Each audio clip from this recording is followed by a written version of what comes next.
Un istituto scolastico su due nel veneziano è sotto reggenza.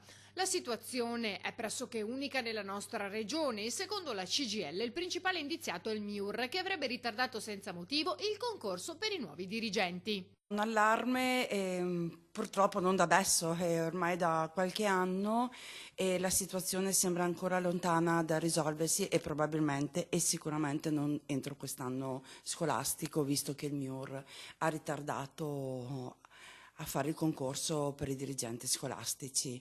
Hanno appena finito le selezioni, adesso vediamo, speriamo insomma che almeno si concluda per l'anno scolastico 19-20.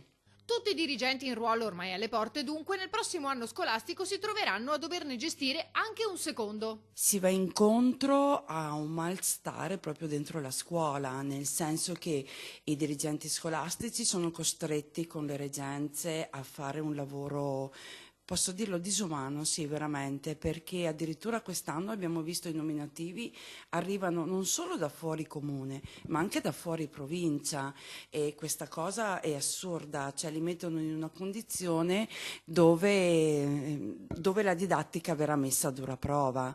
Oltretutto, mi permetto di dire che oltre ai dirigenti scolastici chi ci rimette è proprio il personale amministrativo, in primis i DSGA, i direttori dei servizi generali amministrativi, che anche loro a sua volta sono in reggenza perché i concorsi sono fermi dal 2003, non vengono fatti i concorsi. Quindi mi chiedo, è un attacco alla scuola pubblica? Sì, è un attacco alla scuola pubblica. Già da tempo il sindacato segnala questa situazione proponendo delle soluzioni che però, almeno finora, non sono state prese in considerazione. Quello che dovrebbe capire il governo è che il sindacato non è contro il governo, ma dovrebbe essere di supporto e di aiuto per cercare insieme le soluzioni.